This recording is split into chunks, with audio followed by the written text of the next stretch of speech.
And then a lot of faces that I see here in the audience, I know. I've learned from them, I've listened to them. So the thread is building a tapestry in my life, and that's my identity, is that thread. And the people that I encounter, and God allows me to encounter, and I honor, that has become my identity. That's a really beautiful answer. Thank you. Thank you. And I'd like to ask you, following up from that. So, what does we're here to talk about the power of inheritance, sustainable wealth, serving generations. What does inheritance mean to you beyond money?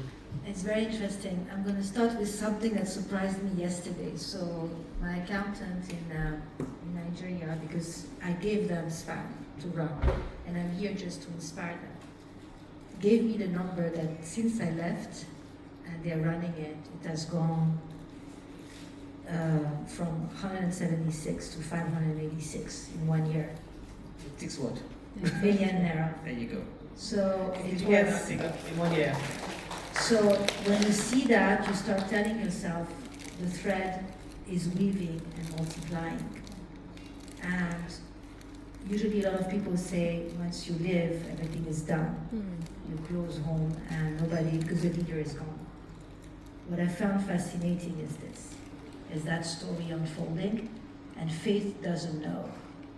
And having that faith and that trust in the people that you have entrusted with something to carry on.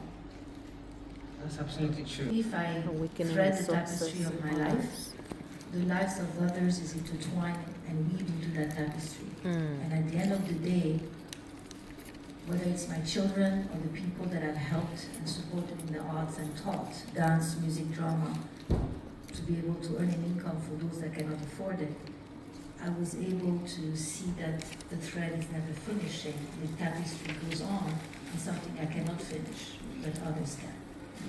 So what I'm hearing, and I think perhaps maybe when people see the word inheritance, I think you've really done something here that you've turned it on its head. Most people think of inheritance in the context of death, and that's a negative, isn't it? But here we have a living inheritance. I think even as a lawyer, I often tell people that part of your estate planning isn't about what happens when you die, but actually the lifetime planning is as important. So again, I think it's really important that we take that word and realize it's not just about what happens after you've gone physically, but even while you're here. You're building that inheritance for now and for later. And the children that have come into my life entrusted with me by God, and I've been able to instill in them that legacy, that it's not about building, it's about what you build in others' lives. Absolutely. So here we have a woman who is very clear about her journey, about the fact that wealth, which for many people means money, means cash in the bank, means assets, is also what you're giving, what you're using to impact other people. So again, taking from that title, what you're doing is actually ensuring that your wealth goes much further than even money can go, because you're using it to build lives, to impact a lot of people. Most likely in the creative industry, but still, creative, and I'm sure we're going to hear from people in that industry that actually the creative industry is as important and they need to eat it. It's very interesting. I'm going to give you how the creative can impact data sovereignty, how does creativity is related to AI. So we had the first session this morning about AI technologies and everything, and something happened to me. I fell into a place where I had no idea what it was. And it says, faith doesn't know. And today we are building one of the biggest, let's say, intentional AI project that will be globally for the unbankable, the 1.7 billion men and women who are forgotten, where their data is being stolen. And so it's incredible to see that from creativity, from dance, from music, from drama, I stumbled myself into Operation Yasmin. With people of brilliant mind who've built ChatGPT, who've built all these incredible tools, but now it's a bigger decision. What is Web3? And what does Web3 has to do with creativity? This is the thread of legacy. So it looks as if your legacy spans more than just dance at this rate. So great, thank you. So let's delve a bit into building wealth. What's for you? We've heard about what you're doing with the wealth that you've built. I think many of us would like to maybe hear from you about, not how you did it, but what's the difference between just sort of owning a business and earning money? And I think that's different aspects of building wealth. So what's the difference for you? So for me is the first question I always told my children is what do you have in your hand that God has given you? And this is something that is very powerful in your hand. You are gifted, you have this gift, how do I steward that gift? And do you think saving is important? And I learned it from you last year. Because I lived, to tell you the truth, without saving. I lived with the favor of God in my life, and that was it. And I said, He will provide as long as I give. And WimBiz, you taught me something about this. And it started dawning on me, and I told myself, okay, what do I want to leave behind, except for the impact that others will have? And the biggest impact that I've learned in saving is a very interesting thing, and it doesn't have connection at all, but I'm going to tell you honestly. I have learned how to change my character, my personality, listen to others, and build what is, I believe, something very important that we're not doing enough in the world. We connect to conquer, and we don't divide to conquer. And loving the unlovable has become my greatest wealth. Everywhere I go, I meet people who I might not love, and I teach myself what is special about this thread of my life. What is that beauty that I have to discover and learn from? And this is how I save. And it's so interesting because every time I do that, something cash into my account. And I don't understand how. That's an incredible result. Okay, so I'm going to take that sort of concept and I would say maybe turn it into dollars and cents. So the way I hear it is, I'm not an finance expert, but I think what I hear from you is saying, first of all, you realize that saving, and I think it's something that most of us should do, and definitely should ensure that our next generation are very aware of. It's a good thing, but it does two things. It gives you financial security, and that's one thread that's underlying. And I think loving the unlovable, sometimes the unlovable is ourselves, because funny enough, if we don't pay ourselves first, if we don't save, if we don't think of our own long-term security, we don't love ourselves. So if I could take what you just said and turn it into sort of a wealth management lesson, Exactly. Love yourself. And I've learned it from you. That I remember. And some of us don't love ourselves. We think we do, but if we're living for today only, and I would say that at women we must realize that if you look around you, we tend to live longer than men. Men in the house feel in any way, Well, but it is true. The data shows that if you're sitting here and you're in your 50s, you should be thinking of having income for the next 40 years, and that's when you love yourself. So loving the unlovable is actually loving yourself enough to save. So there's something else I'm going to give you. It's a very sensitive part. So I raised many, a lot of young people who have become very successful, and some of them left me without saying anything. And then they came back and they asked me for help, and I invested in their business. Because I decided that even if, let's say, you feel betrayed or you feel left out because you've invested so much in that person, never give up on knowing that your greatest inheritance is to build the success of others. And that is what has driven me. And today, some people that I've invested in, they brought it back to me, so it was a kind of saving.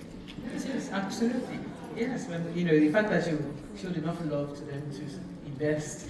Tendency as human beings, we kind of are called upon to sometimes give back, pay forward. So that's, I think you're giving us life lessons in a way that I probably didn't expect, and many people probably didn't expect when they think of what we're going to be talking about. So it's not only about dollars and cents and bank accounts and mutual funds and ETFs. There's I think this is a much more deeper conversation that we can, if we play it back in our minds, can make it relate to literally everything we're talking about when we're talking about managing wealth. So let me ask you something, and I think we've talked about just now, there's ownership, there's entrepreneurship, and I think you sit on the cusp of both. What do you think is the biggest barrier stopping more women from building generational wealth? Well, it's finding their field of favor. So what happens is that they're very gifted, they're very talented. They drop lines They anyhow. ask those questions, but they want to follow the trend. But what about what is inside of them? There's a genius, there's creativity, there's creation inside of them.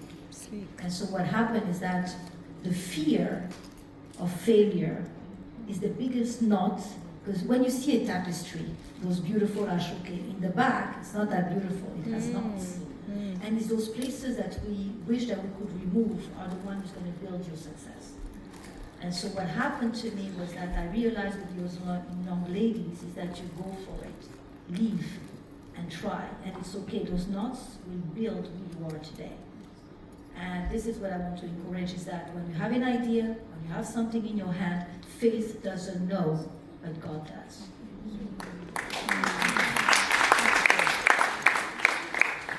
So definitely, this is those knots, those difficult places, and we heard just now a panel of founders who are obviously going through their knots, refining. Sometimes we say that gold is only gold because it's been through the fire. So in the same way, what you're talking about, I think resonates, and it does resonate again when we're talking about building wealth, because nothing good comes easy, that's for sure. And I think it is that level of persistence, not giving up, that we need as women, and not taking no for an answer, and not being told, you're a woman, take it easy. Why are you so aggressive? Why are you hustling? WimBiz, something that comes to my mind. So of course, I don't weave my hair, but I was born in Burkina Faso, and I've met President Sankara as a child, and God brought me to these places in Africa where I've learned everything, and I feel African.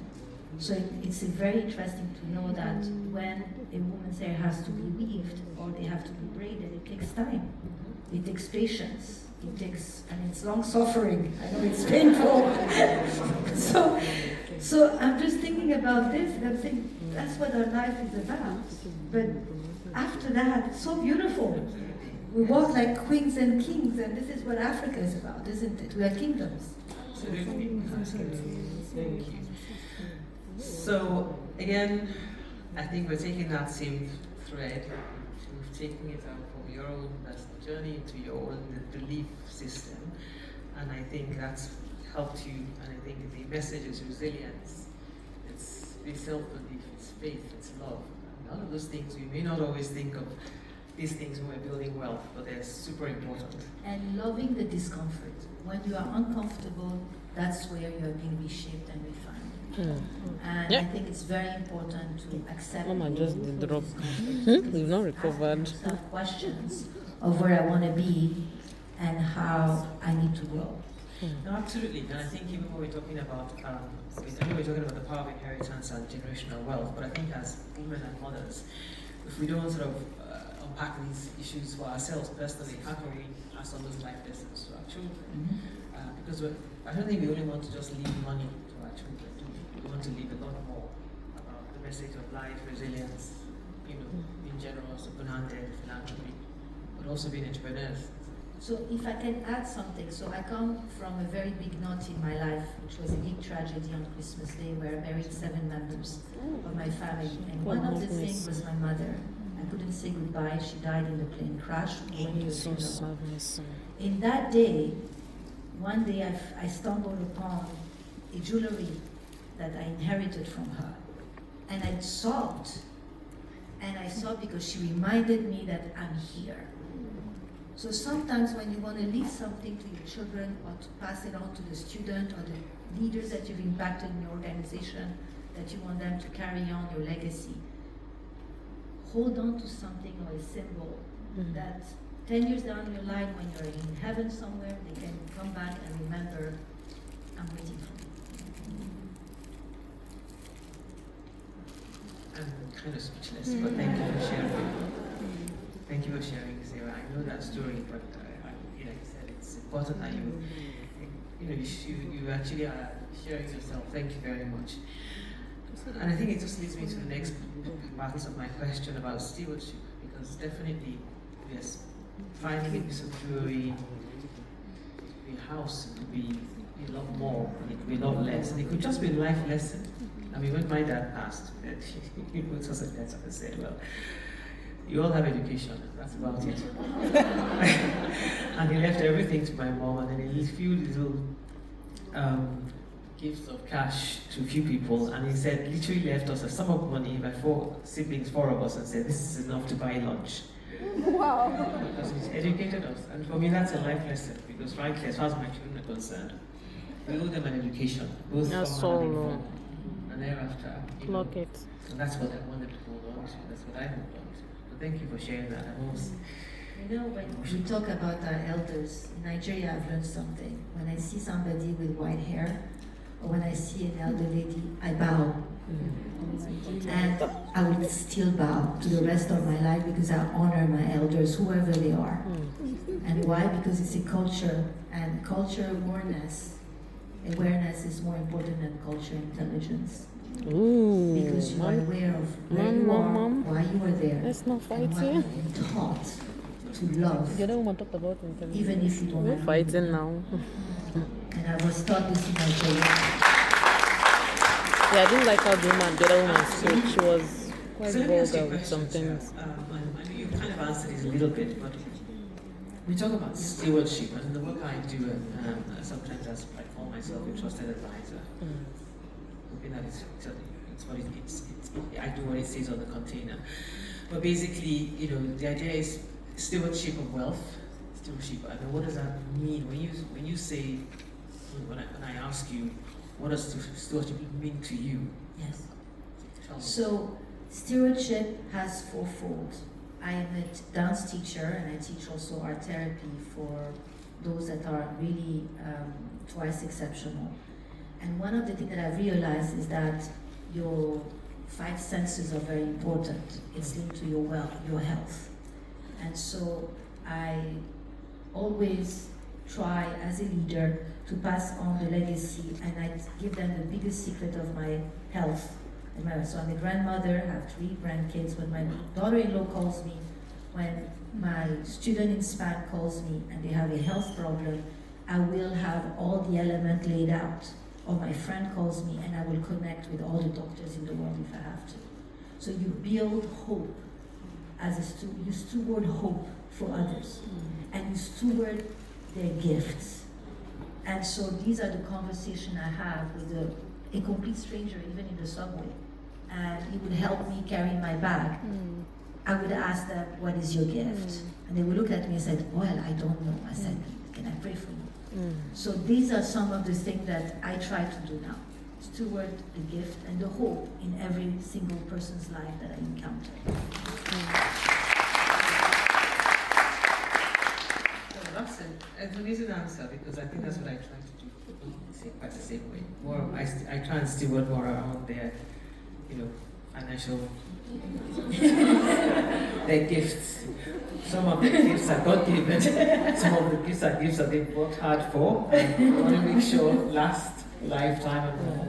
But you're absolutely right. That is still stewardship, and I think, again, looping it back and forth. Yeah, there's stewarding your children's gifts and your grandchildren's gifts makes them wholesome, self-belief, builds their self-confidence. And these are all things that the living inheritance that we want to give our children and give our family and even give our community, because those things then convert into pounds and pence, don't they? So it's not, I think the message I'm hearing from you is not money first. Money, is kind of you get there in the end, but if you don't have all these essential elements, you're lost. Very true. One of my heroes in my life is always with me 24 hours a day. Was the greatest for me leader for inheritance. and he did it by illustration. He did not do anything when it was talking about nets and fishermen, shepherd and sheep. He always used that, but the truth was always there. And he always spoke about the truth through those illustrations. So what I'm saying is that you have created financial wealth and you have given different ways of equipping people. You have illustrated in a way to bring hope and gifts in those people. And so they have different names. But at the end, the ultimate outcome is that they build a treasure that is wealthy and healthy for generations to come, and they teach them, take care of your gifts, take care of the hope in you. Thank you. So can I ask you something a bit more practical? You know, I think that as we're sitting here, this is a beautiful conversation, and I really want to feel that many of us, if we haven't had this sort of discussions with our families or our friends or community or our sisters, and I mean sisters in every way, there's a sisterhood here. I think it's important that this kind of conversations take place. But when do you think, as a mother or even an aunt, when do you think is a good time to start talking to your next generation about succession? This is about the family business, because I know, you're apart from your own span, you are in a family that has strong roots in the business environment in Nigeria. So definitely. when should you start talking to your children about that? It's in Africa, in about 20 countries with my father when he bought Square Nigeria PLC. But one of the things that I realized in West Africa, my father built people and built leaders to run the companies. And so he has more than 5,000-6,000 employees all the way to Central Africa in the forest business. So when you see that, you tell yourself as a child who has, yes, been privileged and inherited, but my mother took me to all the hospitals during Christmas and served as opposed as I can. And when I sat on the laps of Captain Sankara to look at me and said, you, remember, this land is yours. And I told him, yes, Mr. President. I will never forget how he looked at me and says, how do you going to take care of it? I said, with love. So I do not take for granted. And so I taught my children that never forget where you came from, even if you're not in Lagos. Always respect the country that has shaped you. And I always remember, and some of the things that happened to me, I was at the National American History Museum visiting, and I saw this boat. And the boat was built by the choir made of coconut. And this was made in the Caribbean from the time of slavery. And that's what saved America in independence, one of those products. So I just say that this is the thing. How do you nurture and steward those gifts, those historical moments, those people that can pass on the stories to your children for the next generation to live on? Do any of your children work in the family business? Yes, so I have my son, young baby, you've seen him one day. During COVID, he was known as Weibo Rebel. And he is now a businessman, he has kids and he runs it, he still has his own perks. And my daughter, Sisi Oibo, is also an influencer, so they have this culture that they have inherited from growing in Nigeria, being with the nannies, being with the staff, and they've learned and they've grown. And then I have my other son who is in America and working with the Greek Orthodox, and this also has to do with faith because my husband is Greek Orthodox. So when you see all this, you see the weave that have been done around my children's life, and you tell yourself, let them first tie their own knot. Let them inherit, but tie their own knot. And then they can always come back home, isn't it? So, this will go on and on, but I'm going to ask you just two closing questions. So one is, what is one action that you think everyone here should take this year to build a lasting legacy? And I'm going to ask you to do something for me. You're going to say, I know you will say love, which we all need, but I also want you to give us a piece of practical advice. Okay. So, let's say you are in the subway and you have a person who comes in and you're sitting comfortably, you're very hot, but you don't want to give up your seat. And the person enters and needs that seat. You've got to be aware of who is the person in front of you. You cannot judge that person, and you have to have that person sitting with you. Every time I did this, I had favor. Every time I went out of my way to be uncomfortable for somebody else and to build someone else's success, something happened to me positively for me and my children. I refused to react to aggressivity, number 2. And I decided that I cannot react with aggressivity. So I'm not using the word love. But you still love. That's exactly the impact. Well, that's brilliant advice, I have to say. And I think it resonates in our lives, whichever way we put it, whether in the workplace, whether it's, family, having those. But give yourself that chance. Okay, that's I would take that away as well. And then, if I want you to complete a sentence, and again, I want to give you maybe a few minutes for Q&A. True inheritance is, how would you complete that sentence? True inheritance. The success of others. Tell me about the Nigerian brands. I coincidentally that day on TV, or I think it was channels, I saw them talk about Polos. That's 100 years. I think they were marking. And I said, that's true. When I was in the 1970s, I think I heard about that brand. But it got me thinking, Madam, what about the legacy of archiving all these great brands, family brands? Don't you think that would be involved with the world? Because when I went through that museum, I said, wow, what are we doing in Nigeria? Is it going to be government? Is it going to be privacy? And then now when I saw Sarah, I said, is it not the same one I was talking about 100? So I said I'll ask you that question. So there's 2 Bulos family in Nigeria. So there is the Bulos enterprise built by the Buloses that I know, and they have different, because I'm married to a Bulos. My maiden name is Sarah Fadoul, LHR, and it's from the West Africa French side. And it's true that the Bulos themselves are supposed to get shadow riders to build up the legacy of what they've built. When it comes to my husband, people are writing his story right now, because thank God he's doing his best in where he is in his purpose. When it comes to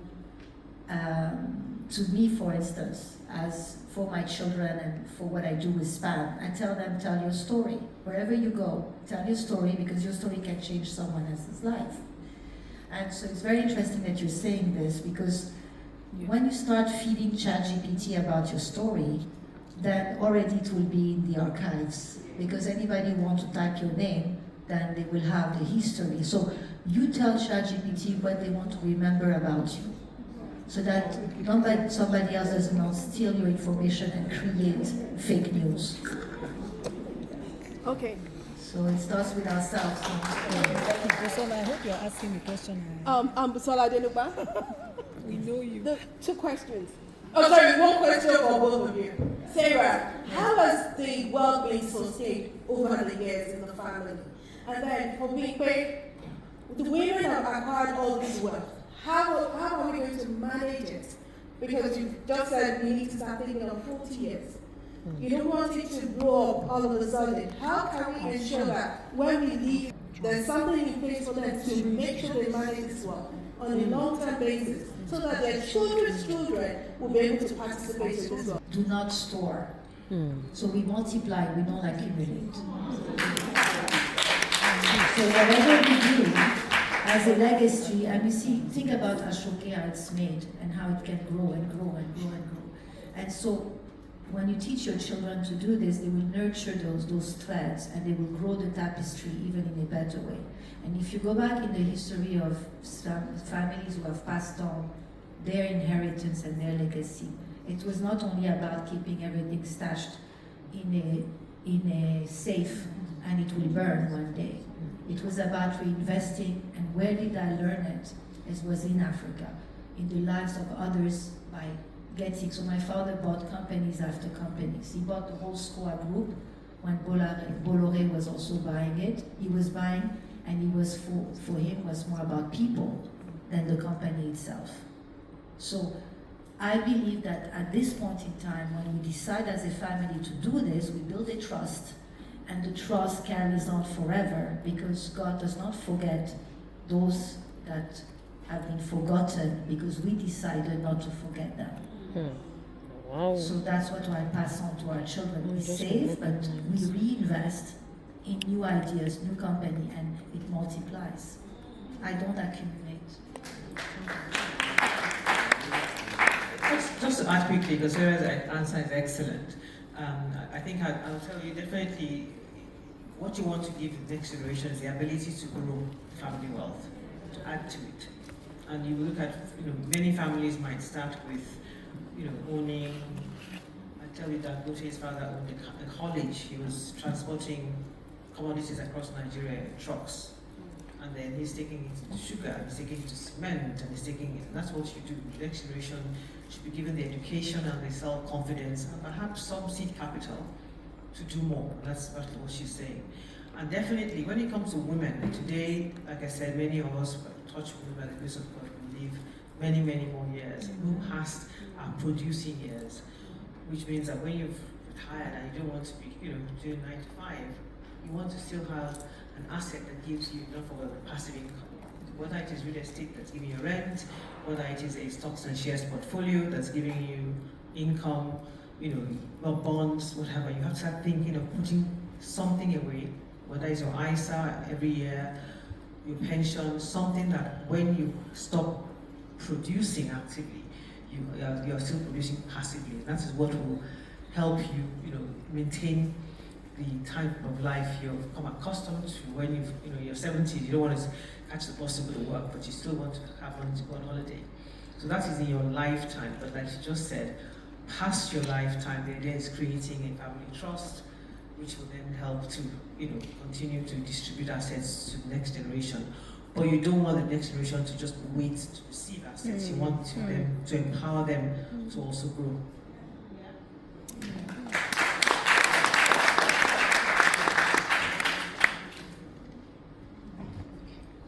Thank you very much, Sarah. I think it's been really therapeutic listening to you, and I'm sure I'm not the only one who feels this way. My name is Baby. I run voluntarily a book club for women, Christian women, and my question goes back to the beginning of your conversation where you mentioned, you said something about changing your mindset and your personality. So I just want to unpack that a little bit. I hope I'm not putting you on the spot, but putting you on the spot. But if you can just give us practical steps that you took in changing your personality, because I know how difficult that is to even come to a place where you realize that you need to change certain aspects of yourself. Thank you. So I've learned something very recently, and that was especially after my tragedy. I was part of a very, very big group of people in Nigeria, always, interacting and everything, but I was never curious. It was all about me. And when it's all about you and you're not curious, then you create blind spot around you. And so when you fall flat on your face, you don't want to relive that experience, but you've got to ask yourself, what did I do and where am I, so that I can actually change myself, so I can go forward. And those knots are important. They have to be part of life, but let me be curious.